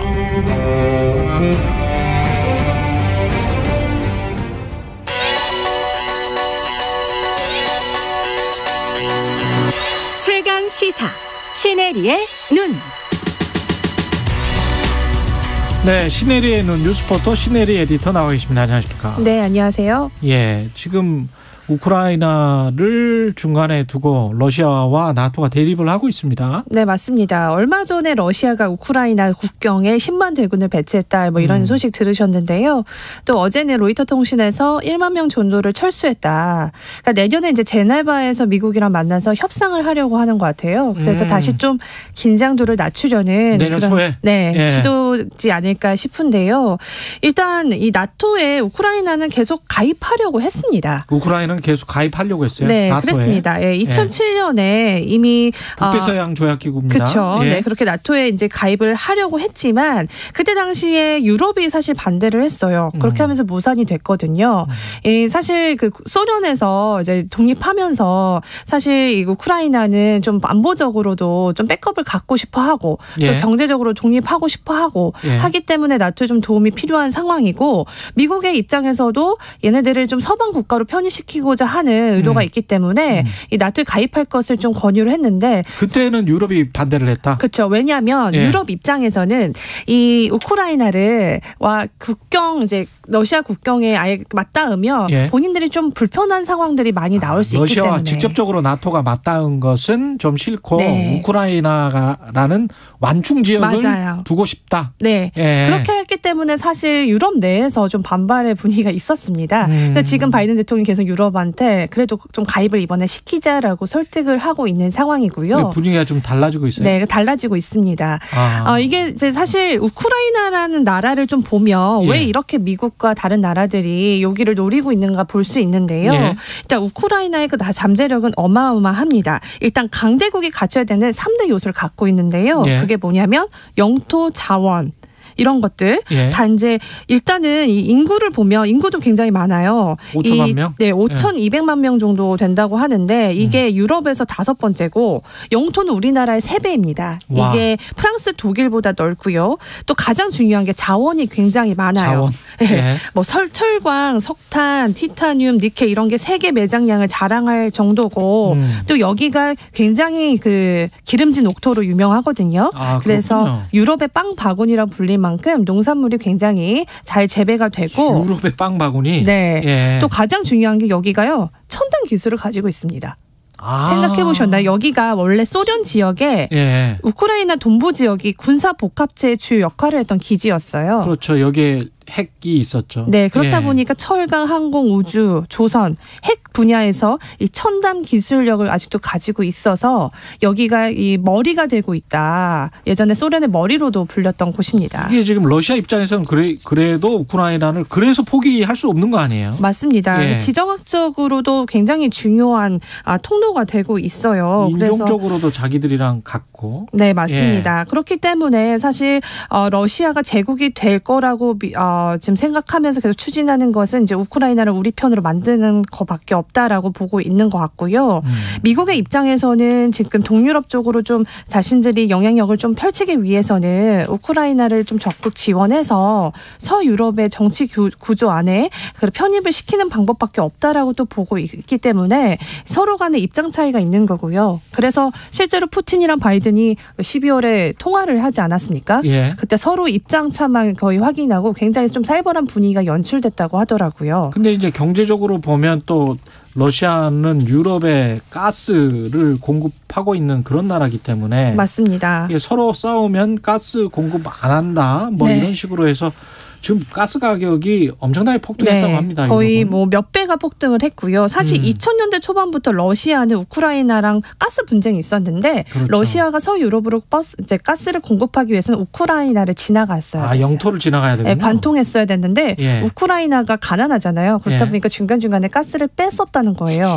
그러면서 러시아가 굉장히 이거에 대해서 불만을 제기했고 우크라이나는 우린 그런 적이 없다라면서 화가 나면 확 잠궈버리겠다 뭐 이런 얘기도 오가면서 사실 러시아가 그러니까 우크라이나가 애증의 관계인 거죠.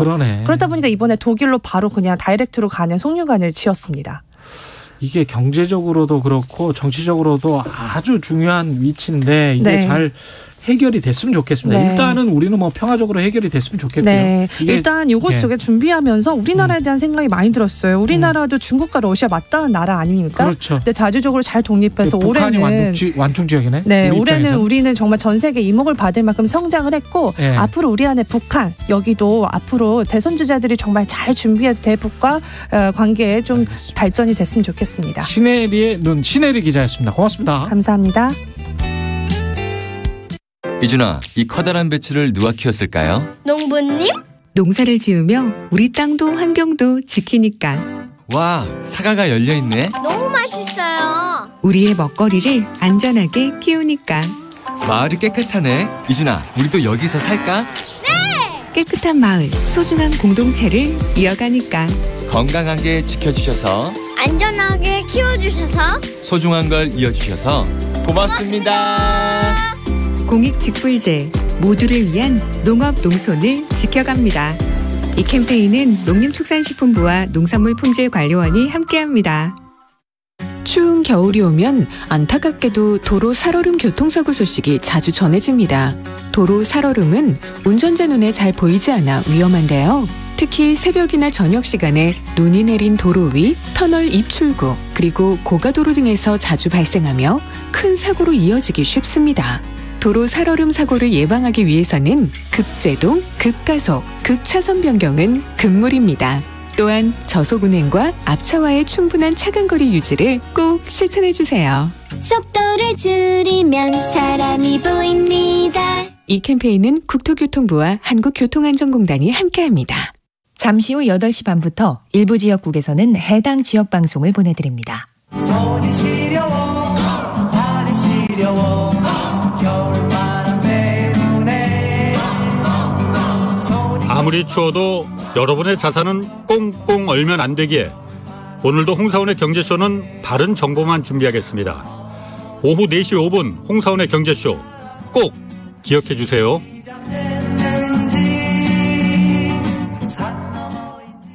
터질 것 같은 내 십자가 날 미치게 만들 것 같았지만 난 이제 깨달았어. 주진우 라이브가 있다는 것을. 지친 하루 집에 오는 게 매일 오후 5시 5분 KBS 1라디오 주진우 라이브. 지금 시각은 8시 30분입니다. KBS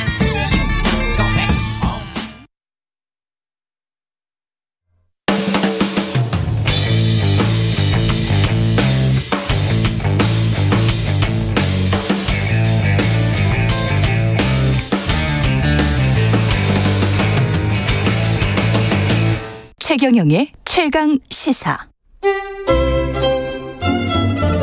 최강 시사. 김호기의 사회학 카페. 어서 오세요. 네, 뉴스의 이면에 있는 흐름과 우리 사회의 큰 담론에 대해서 이야기해보는 김호기의 사회학 카페. 연세대학교 사회학과 김호기 교수님 나와 계십니다. 안녕하세요. 예, 안녕하세요. 예. 오늘은 내년에 있을 대선 이야기 3개월 동안 지난번에 미국 가 계셨잖아요. 네, 있었습니다. 예, 네, 예. 거기에서도 이제 여야 대선 상황은 좀 지켜보셨었죠? 예, 뭐 전공 중에 하나가 정치사회학이라서요. 그렇죠. 예, 뉴스를 계속 지켜봤습니다. 아주 흥미롭고 이채로웠습니다. 예. 이게 지금 판이 뭐 몇 번이 바뀌는지 모르겠습니다. 예, 지금 계속 현재 그런 이제 뭐 변화가 아주 꿈틀대고 있는 것 그렇죠. 같습니다. 예. 미국에서도 여전히 한국 대선 관심이 있습니까? 미국 사람들? 우리나라에 대한 비중이 최근에 무척 높아졌었잖아요. 예. 그래서 관심이 제법 컸었습니다. 예, 트럼프 정부에서는 이제 북미 관계가 큰 관심을 끌었고요. 그렇죠. 바이든 정부에서는 BTS 등 이른바 K 열풍이 계속돼 왔기 때문에 우리는 이 나라 대선에 뭐 나름 관심이 있었습니다. 미국 민주주의 연구자 중에 야스차 뭉크라는 사람이 있는데요. 예. 우리말로도 번역된 위험한 민주주의라는 책이 있습니다. 그런데 이제 이 책에서 2016년 17년 촛불 집회를 다루고 있습니다. 예. 위기의 한국 민주주의를 촛불 집회가 구했다는 것입니다. 이제 그렇게 등장한 문재인 정부에 대한 평가가 담겨 있는 대선이니만큼 미국의 경우에서도 연구자들이나 전문가들이 관심이 높은 편입니다. 예. 이번 대선 특징은 뭐라고 보십니까? 저는 이렇게 규정하고 싶습니다. 욕망의 정치 대 욕망의 정치 대결이다. 욕망의 정치 대? 욕망의 정치. 다른 말로 하자면 욕망의 보수 대 욕망의 진보. 좀 말씀을 드려보자면요. 예. 현재 보수를 특징 짓는 것은 오직 하나입니다. 정권 교체라는 욕망입니다. 예. 그러니까 과거에는 안보 보수도 있고 시장 보수도 있었는데 이제는 정권 교체라는 욕망 하나만 남아 있는 것 같습니다. 그러네요. 안보 보수, 시장 보수 이게 다 없어졌네. 예. 진보도 사실 크게 다르지 않습니다. 예. 권력 사수라는 것이 현재 그 욕망이죠. 이 권력 사수라는 욕망이 진보의 핵심입니다. 그러니까 지난 몇 년간 진보는 공정과 도덕성이라는 사실 정치적 자산을 상실해 왔습니다. 예. 진보의 민낯이 드러났다고 볼 수 있는데요. 제가 이제 중립적 시각에서 말씀드리자면요. 그럼에도 권력을 지켜야겠다는 욕망은 매우 큰 것으로 보입니다. 원래 이념과 이익이 선거를 이끄는 힘이잖아요. 그렇죠. 그런데 이제 이념과 이익의 자리에 지금 욕망이 저울로 유독 도드라져 보인다는 것이 사회학 연구자로서의 제 어떤 소감입니다. 재밌네요. 과거 이념 대결이 거의 사라져 버리고 이익 대 이익이 충돌하는 것일 수도 있겠습니다. 욕망 대 욕망이면. 그렇죠. 예. 근데 이제 그죠? 뭐 이익이보다는 어떤 네. 우리 정말 무의식 속에 있는 예. 어떤 그런 권력에 대한 뭐 그런 갈망이라고 해야 될까요? 뭐 시구라고 해야 될까요? 그런 욕망이 이번에는 유독 예. 두드러지는군요. 예, 두드러져 보이는 것 같습니다. 예. 그래서 사람들이 좀 비호감 대선이다 이런 이야기를 더 하는 걸까요? 그런 것 같습니다. 네. 원래 이제 정치라고 하는 것의 현실은 이 그 최선이 아니라 차선을 선택하는 것이라고 우리가 많이 그렇죠. 얘기하잖아요. 네. 그런데 이제 이번 대선의 경우에 적지 않은 국민들, 특히 이제 후보를 아직 그 마음속에서 결정하지 않는 중도층의 경우에서는 이런 얘기들을 하시더라고요. 이거 최악이 아니라 차악을 선택해야 하는 거 아니겠느냐. 예. 물론 뭐 민주주의에서는 예, 기권보다는 가능한 투표를 하는 게 바람직합니다. 근데 저는 이 최선이 아니라 차선이 아닌 뭐 이런 선거라기보단 예. 오히려 최악이 아니라 차악을 선택해야 할지도 모른다는 일각의 우려와 걱정. 이것이 이제 이번 선거의 특징을 잘 보여주는 것 같습니다. 이게 특히 이제 선거 전 양상이 정책이나 공약이나 이런 게 좀 많이 나왔으면 좋겠는데 뭐 그거는 뭐 거의 다 비슷비슷한 것 같고 후보 가족 리스크 뭐 이런 것들이 너무 많이 나오니까 어떻습니까? 이런 것들이. 좀 두 가지를 좀 말씀드리고 싶은데요. 하나는 그러니까 이 우리나라 정치 문화가 유럽의 정치 문화보다는 미국의 정치 문화에 가깝습니다. 그러니까 이제 뭐 잘 아시겠지만은 미국에서는 후보 가족의 사생활에 대해서 유권자들의 관심이 높잖아요. 서로 손가락질하고. 예. 그런데 이것은 이제 역사적으로 유럽은 개인을 중시하는 반면 미국과 우리나라는 이제 가족을 중시하는 뭐 이런 전통에서 비롯되는 것인데요. 예. 일종의 정치 문화이기 때문에 사실 천천히 바꾸어가지 않는 한 뭐 이런 경향은 전 계속될 거라고 볼 수 있다는 점을 하나 말씀드리고 싶고요. 합리적으로 보이지가 않긴 해요. 예. 다른 하나는 이제 그럼에도 불구하고 이 그 가족의 사생활이 아니라 사실 이 가족의 사생활 속에는 불법 행위도 좀 포함되어 있는 거잖아요. 그렇죠. 이에 대해서는 사실과 진실을 규명할 수밖에 없다고 생각합니다. 그렇긴 하죠. 뭐 잘못된 것을 감춰둘 수는 없죠. 예. 밝힘으로써 유권자가 올바른 판단을 내릴 수 있게 해야 한다고 생각합니다. 그래서 뭐 전체적으로 볼 때 후보 가족 그 리스크가 선거에 중대한 영향을 미치는 이 또 하나의 특징인 것 같습니다. 이번 대선에요. 윤석열 후보는 정치 경험이 거의 전무하다시피 하고요. 이재명 후보도 사실은 행정 경험은 풍부하지만 국회 경험은 없거든요. 예. 그러니까 정치 경험 이쪽에 여의도 정치는 또 모른다 이렇게 말할 수 있고. 이거에 대해서는 뭐 제가 개인적으로는 저는 세 가지 정도를 좀 생각하고 있는데요. 첫 번째로는 국회의원 경력이 전혀 없는 그렇다고 한다면 왜 이 두 사람이 주요 정당의 후보가 될 수 있었는가에 대한 이유를 생각해 봐야만 합니다. 당내 경선 과정에서 이재명 후보는 국무총리를 역임한 이낙연 후보를 이겼고요. 윤석열 후보 역시 정치 경력이 풍부한 홍준표 후보에게 승리했습니다. 그러니까 이러한 사실은 국회에 대한 국민 다수의 불신을 전 증거하고 있다고 생각합니다. 그러니까 정치사에 대한 국민들의 불만과 거부는 국회 밖에서 새로운 리더를 찾았고요.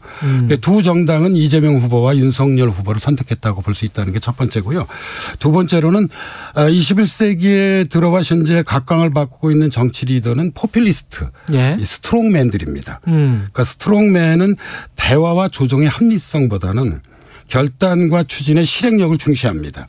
그리고 정당 내부의 지지보다는 정당 외부의 시민사회에 그 기반을 두고 있습니다. 트럼프 전 대통령을 한번 생각해 보시기 바랍니다. 그리고 이제 이러한 특성이 바로 포퓰리스트 리더들의 전형적인 모습입니다. 그런데 그게 두 후보 다에게 나타나고 있다? 그러니까 개인적 후보의 특징을 고려할 때 우리 정치는 현재 이재명 후보와 윤석열 후보와 같은 포퓰리스트 리더들에 의해 주도되고 있다고 볼 수 있다고 저는 생각하는 편입니다.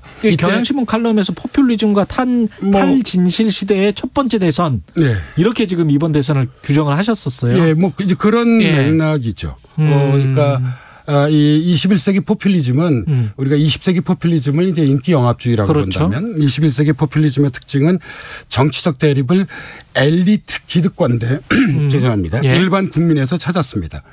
그런데 현재 대선에서 보면 보수와 진보가 서로를 다 기득권 세력으로 규정합니다.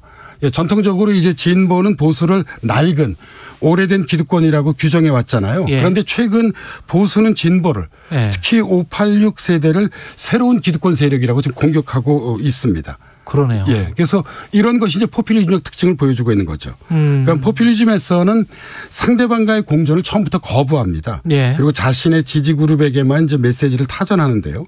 이러한 구도 아래에서는 인물의 개별 경쟁력은 사실 부차적 사안이 되는 것입니다. 예. 그러니까 미래 권력 자원을 놓고 진영 간 대립이 격화될 수밖에 없는데 우리나라 이번 대선이 저는 이러한 양상을 보이고 있다고 생각합니다. 이런 점에서 포퓰리즘 시대의 첫 번째 대선이다. 이렇게 볼 수 있다고 저는 개인적으로 보는 편입니다. 유권자 입장에서는 이제 혼란스러울 수밖에 없는데요. 안 그래도 뭐 전 세계가 기후변화랄지 여러 위기 때문에 또 코로나 때문에도 그렇고 싱숭생숭한 상황에서 예. 또 이러니까 좀 뭐 우려스럽죠. 예. 왜냐하면 뭐 선거의 꽃은 그 누가 뭐라 하더라도 비전과 정책의 대결입니다. 예. 그런데 제가 보기에는 이런 비전과 정책에서 현재 유력 두 후보는 각기 상처를 좀 받은 것으로 보입니다. 원래 이재명 후보와 윤석열 후보의 그 출발의 키워드는 공정이었습니다. 예. 그런데 이제 이 공정이 상처를 입었던 거죠. 그러니까 이 후보의 경우는 이제 대장동 의혹 사건이 있었고요. 그렇죠. 그리고 윤 후보의 경우는 고발 사주 의혹도 있었고 그다음에 현재 부인 리스크도 있습니다. 예. 예. 그래서 뭐 크게 보자면 이 후보는 이제 한국 사회의 대전환. 그리고 이제 윤 후보는 시장과 민간을 중시하겠다는 것을 현재 내걸고 있는데요. 이 뭐 분야별 TV 토론을 이제 가봐야 제가 보기에는 뭐 코로나19 대책이나 부동산 대책이나 불평등 대책이나 새로운 성장 전략 이런 것들을 좀 알 수 있게 되지 않을까 싶습니다. 그래서 저는 가능한 한 현재의 이런 어떤 이 네거티브 공방전에서 빨리 포지티브 공방전으로 예, 그 포지티브한 어떤 그런 경쟁과 대결로 그건 다 다름 아닌 비전과 정책 대결입니다. 그렇죠. 물론 뭐 두 후보도 매일 이 그 정책들을 발표는 하고 있지만 예. 국민들에게 크게 와닿지는 않습니다. 그래서 아마 TV 토론이 이제 본격화되면 뭐 이 분야별로 이런 비전과 정책에 대한 어떤 그런 좀 뭐 이 차이나 어떤 그런 특징들이 좀 선명히 부각될 수 있을 것 같습니다. 근데 공정이라는 담론이 그 실현 가능한가요? 공정이라는 담론을 계속 주장하면서 공정이 우리 사회를 옥죄고 압박하고 서로 간에 비난하고 손가락질만 하는 그런 역할만 하는 거지. 공정을 주장한다고 해서 공정해집니까? 그러니까 제가 이제 아까 상처라고 예. 말씀을 드렸는데 일종의 이제 공정의 역설입니다. 그렇죠. 예, 그러니까 이 이재명 후보와 윤석열 후보의 정치적 자산은 사실 공정이었습니다. 예, 그런데 선거가 진행되는 예. 이제 오늘 우리 뭐 이 토론이 예. 올해를 결산하는 것인데요. 그렇죠. 예, 그러니까 여름 가을을 경유하면서 예, 이 두 후보의 공정이 작지 않은 상처를 오히려 입은 그렇죠. 그런 좀 역설적 결과가 현재 나타났다고 볼 수 있겠습니다. 결국은 공정 그 밑에 공정을 요구하는 사람들의 마음속 그 밑에는 어떤 불평등이 있는 거 아니에요? 맞습니다. 예. 예. 그리고 불평등하니까 공정하게 예. 해달라는 거예요. 예. 그리고 이제 그 불평등도 예. 좀 사회학적으로 얘기하자면 기회의 불평등이 있고 결과의 불평등이 그렇죠. 있습니다. 예. 그래서 대단히 섬세하게 접근해야만 됩니다. 예. 그러니까 2030 세대들은 기회의 어떤 그런 불평등을 중시하고요. 그렇죠. 그리고 이제 이 저를 포함한 이른바 민주화 세대들은 결과의 불평등을 중시하거든요. 근데 제가 보기에는 이런 기회의 불평등과 결과의 불평등을 동시에 좀 해결할 수 있는 그런 정부 정책이 좀 추진돼야 할 것이라고 생각을 하고 있습니다. 예. 그러네요. 그래서 이에 대한 좀 상세하면서도 좀 치밀한 토론이 좀 진행되기를 개인적으로는 좀 바라고 있습니다. 예. 현재 판세는 어떻게 봐야 될까요? 현재 이 판세는 저는 예측하기 좀 어려운 것 같습니다. 그러니까 21세기에 들어와 치러진 대선 중에 2002년 대선과 2012년 대선하고 매우 유사한 것 같습니다.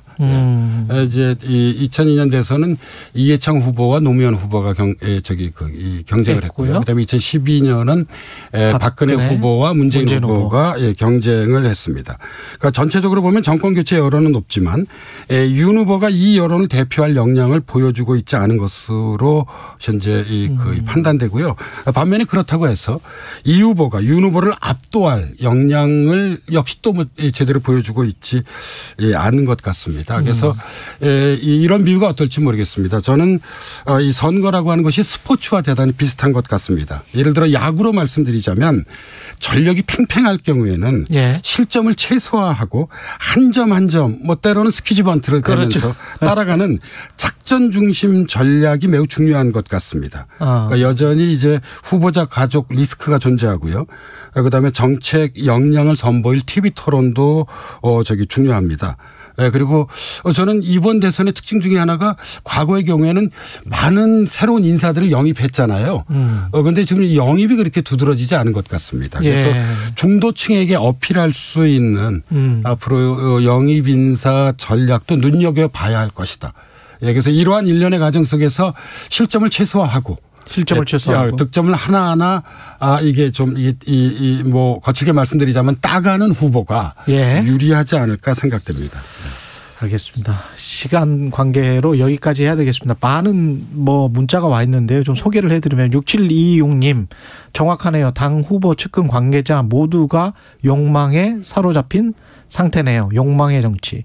지우주님 한국 정치를 넷플릭스에 올립시다. 1등 할 듯. 8807님 더 이상 보수 진보라는 정의는 쓰지 말아야 할 듯. 이렇게 말씀하셨네요. 이 부분에는 동의하십니까? 보수 진보. 저는 좀 동의하지는 않습니다.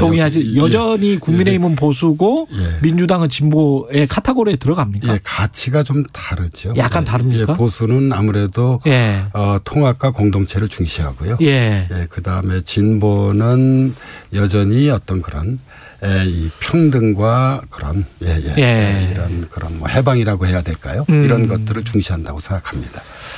혼란스러운 사회에서 그래도 나침반 역할을 계속 해주고 계십니다. 오늘 말씀 감사하고요. 연세대학교 사회학과 김호기 교수님이었습니다. 고맙습니다. 네, 감사합니다. KBS 1라디오 최경영의 최강시사 듣고 계신 지금 시각은 8시 45분입니다. 이 시각 출근길 교통정보입니다. 출근 정체 최대를 보이는 도로 위로 사고가 잇따르고 있습니다. 통영 대전고속도로 통영 쪽으로 통영나들목 진출램프 1차로에서는 사고 처리 작업을 하고 있고요. 중앙고속도로 순천 쪽으로 북단양 부근에서도 사고가 나면서 1차로가 막혀 있습니다. 경부고속도로 부산 쪽으로 죽전 부근 5차로에는 화물차가 고장으로 서 있습니다. 이후 천안 부근에서도 사고가 나면서 4, 5차로가 막혀 있는 만큼 이 천안 일대로 속도 줄여 지납니다.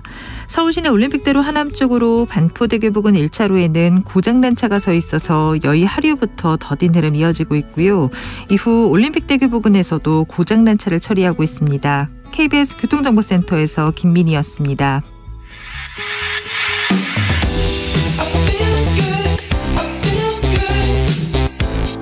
세상에 이익이 되는 방송 최경영의 최강시사. 네, 어제 식약처에서 미국 화이자사가 제조한 코로나19 경구용 치료제 팍슬로비드의 긴급 사용을 승인했습니다. 꼭 국내에 도입될 먹는 치료제 게임 체인저가 될 수 있을까요? 이대 목동병원 호흡기 내과의 천은미 교수님 연결돼 있습니다. 안녕하세요. 네, 안녕하십니까. 긴급 사용 승인이라는 거는 정확히 어떤 의미죠? 현재처럼 감염병이 유행할 때 국내에 사용하지 않는 약품이나 진단 수기, 시술 기계 등에 대해서 긴급하게 사용을 승인하는 제도가 되겠습니다. 네, 먹는 치료제는 지난번에 머크사에서도 이제 개발이 됐었던 것 같은데 어제 식약처에서는 화이자 제품만 이제 승인을 했습니다. 이게 이유가 있을까요? 네, 머크세 몰리피라비르가 사실은 임상 연구가 먼저 시행이 됐었고 기대를 많이 했습니다만, 우리가 마지막 결과가 그러니까 입원과 사망률을 50% 감소해서 30% 정도로 많이 저하가 되었고, 또 이 기전 자체가 약간의 돌연변이를 만들 수 있기 때문에 태아의 결손이라든지 그러니까 임신을 계획하는 분들 18세 미만을 사용할 수 없게 되면서 정부가 이 몰리피라비르보다는 파이자의 팩슬로비드가 효과나 안정성 면에서 더 우월하기 때문에 이쪽을 먼저 승인한 것으로 생각합니다. 그 화이자사의 이 팍슬로비드 이거는 뭐 부작용이나 이런 거는 걱정 안 해도 되나요? 네, 팩슬로비드 같은 경우는 기전 자체가 단백질 체인을 끊어서 바이러스가 복제를 못하게 단백질 체인을 끊어야 복제를 하는데 예. 그 복제를 단백질 체인을 끊어주는 효소를 억제하는 기전이기 때문에 변이의 위험이 없습니다. 그리고 스파이크 단백질의 변이와 상관없이 체내에서 복제를 억제하기 때문에 변이에도 전혀 관계가 없는 여러 가지 효과적인 면에서 좋은 약물이고요. 부작용으로 알려진 것은 뭐 설사나 근육통, 두통과 같은 일부 부작용이 있습니다만 그 이외에는 문제가 없고, 다만 이 약제 중에 하나가 그 HIV 환자한테서 약물을 오랫동안 몸에 머무르게 하면서 약효를 증가시키는 그런 약물이 리토라비드라는 항바이러스제가 같이 들어 있습니다. 예. 그렇기 때문에 뭐 혈액을 묽게 한다든지 고지혈증이나 고혈압, 간질, 항우울제 이런 것을 같이 복용하는 경우에는 몸에서 농도가 오랫동안 머무르면서 독성의 효과를 유발할 수도 있기 때문에 반드시 의료진이 그분의 어떤 약물 병력을 잘 파악해서 조심스럽게 투여를 해야 되고요. 간이나 신장이 나쁜 분에게는 권고되지 않습니다. 효과는 어느 정도인가요? 증상 발현 3일 이내에 복용을 하시면 89%, 증상 발현 5일 이내에 복용할 때는 88%로 거의 90%를 입원 사망을 감소시키기 때문에 지금 재택에 계신 분 중에 10명 중에 1명만 입원을 할 필요가 있고, 그렇다면 의료체계 부담도 10분의 1로 줄어들 수 있겠습니다. 이렇게 되면은 백신을 거의 대체할 수 있는 겁니까? 어떻게 보십니까?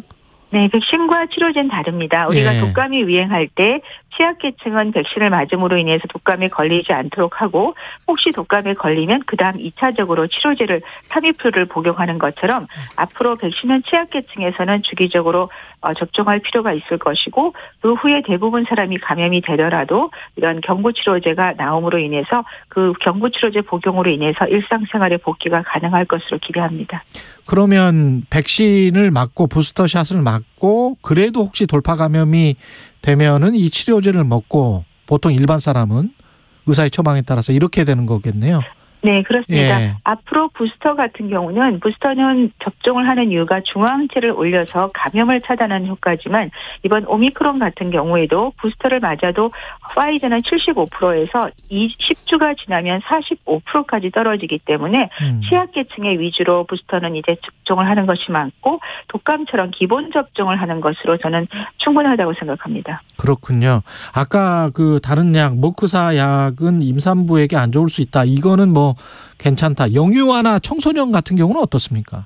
만약에 팍슬로비드는 12세 이상의 중증으로 갈 수 있는 고위험 인자를 가진 연령에 사용할 수 있는 반면 몰루피라비르는 성장기에 있는 18세 미만에 사용할 수 없기 때문에 그 점에 대해서도 아마 의료진이 처방을 할 것으로 생각합니다. 아까 그 3일 정도 지나면 뭐 89%, 5일 정도 지나면 88% 이런 말씀하셨는데요. 그럼 우리가 보통 뭐 진단을 받으러 가면 그게 좀 시간이 좀 늦는 거 아니에요? 사실 이렇게 어떻게 되는 거죠? 그렇습니다. 우리가 PCR 검사가 많아지면서 시간이 굉장히 연기가 돼. 미국도 그래서 이제 신속항원 검사를 정부에서 많이 풀었어요. 영국은 다 무료 배부를 하고요. 특히나 델타나 오미크론은 바이러스가 코에서 복제량이 기존 바이러스 1000배가 높다는 연구도 있듯이 굉장히 바이러스가 많이 나옵니다. 그래서 무증상 상태나 경증일 때 조기에 진단을 하는 것이 가장 중요하죠. 이 팩스로비드 같은 경우도 타미플루와 마찬가지로 증상 발현 시간이 지나서 복용하면 이미 체내 바이러스가 다 퍼져 있기 때문에 효과를 볼 수 없습니다. 신속항원 검사를 자유롭게 좀 쓸 수 있게 정부가 키트를 좀 배부를 한다든지 비용을 많이 좀 저하시켜서 많은 분들이 집에서 좀 수시로 검사를 할 수 있게 하는 것이 이 코로나19를 극복하는 데도 한 가지 방법이 될 수 있겠습니다. 신속 항원 검사는 진단율이 정확합니까? 네, 초기의 바이러스는 바이러스 양이 작았기 때문에 PCR 대비 정확도는 떨어졌지만 이 PCR 검사 이외에도 신속 항원 검사는 살아있는 바이러스를 측정하는 거기 때문에 예. 바이러스 양이 많고 유병률이 좀 높아지고 그리고 증상 발현 3일 이내 우리가 이 코로나19가 감염되는 시기는 증상 발현 이틀 전부터 보통 증상 발현 3일 이후에 가장 바이러스가 많이 나오기 때문에 CDC에서 지금 격리 기간을 5일로 줄인 이유도 지금 이 증상 발현 3일 후까지가 바이러스가 많이 나오는 걸 기준으로 지금 증상 발현 5일로 격리를 만들었거든요. 예. 그렇기 때문에 우리도 그 증상이 생길 때 검사하고 증상이 없더라도 내가 아이들과 만난다든지 고위험군과 만난다든지 누구를 만나고 왔을 때는 검사를 하는데 반드시 신속항원 검사는 최소한 2번을 연속으로 하셔야 됩니다. 한 번 하시면 안 된다는 게 가장 중요한 포인트입니다. 이 아까 말씀하셨던 것 비춰보면 중증 환자에게는 별로 효과가 없다는 말씀으로도 들리는데요. 네, 이건 중증 환자한테는 의미가 없는 것이 예. 바이러스 복제를 억제하는 건데 시간이 지나서 중증으로 간 경우는 이미 바이러스가 몸의 장기로 다 퍼져 있기 때문에 효과를 발휘할 수 없습니다. 타미플루도 마찬가지 이유가 그러면 되겠습니다. 중증 환자 같은 경우는 지금 기존 치료는 어떻게 하고 있는 건가요? 입원을 하시게 되면 이제 코로 산소가 들어가는 경우는 같은 항바이러스제인 렘데시비르라는 약제를 주사제를 쓰고요. 예. 그리고 더 염증이 심하되면 항염증 치료에 스테로이드인 덱사메타존 그 2가지를 주로 사용하게 됩니다. 아, 그렇군요. 스테로이드를 미국에서는 막 쓰고 있다는 게 그 말이군요. 그러니까 중증 환자들 용으로는 우리나라도 쓰는 거군요. 렘데시비르도 네, 맞습니다. 그렇고. 네. 네. 이거는 도입은 언제쯤 될까요? 그러면? 팩슬로비드는 사실 정부가 많이 좀 일정을 당겨서 1월 중순까지 도입을 하겠다고 얘기를 하셨고 예. 그렇다면 우리는 1월 말 정도부터는 빠르면 사용이 가능하지 않을까 기대합니다. 그렇군요. 이번 주 금요일에 이제 새로운 거리두기 조정안이 또 발표될 예정인데요. 지금 거리두기 강도는 어떻게 평가하시고 어느 정도로 조절하는 게 적절하다라고 보시는지요?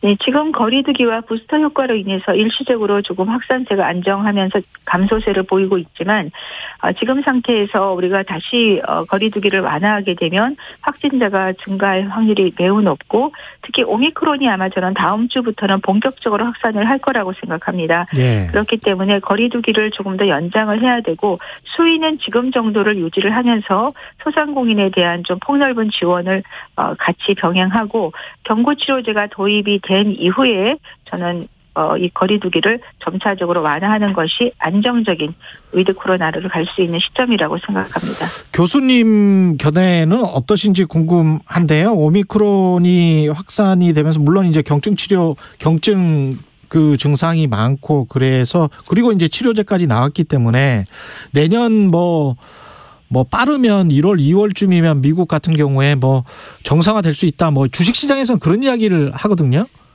어떻게 보십니까? 신종플루 유행할 때 예. 우리가 타미플루가 나오면서 거의 종식이 됐습니다. 예. 그거와 마찬가지로 오미크론이나 다른 변이에 감염이 되더라도 치료제가 나왔다는 것은 그중에 일부만 아주 취약계층만 중증으로 간다는 얘기고 그렇다면 의료체계가 받쳐줄 수 있기 때문에 그리고 많은 분들이 백신을 접종했고 과거에 감염이 됐습니다. 우리가 감염이나 백신을 접종하게 되면 몸 안에 있는 면역 기억세포는 80%가 변이에 전혀 영향을 받지 않기 때문에 예. 중증이나 사망을 충분히 예방할 수가 있죠. 그래서 취약계층만 보호하는 쪽으로 우리가 의료체계가 유지가 되게 되면 가능하다고 생각합니다. 알겠습니다. 희망적인 말씀입니다. 고맙습니다. 지금까지 이대 목동병원의 천은미 교수님이었습니다. 고맙습니다. 감사합니다. 12월 28일 화요일 KBS 1라디오 최경영의 최강시사였습니다. 내일 뵙겠습니다.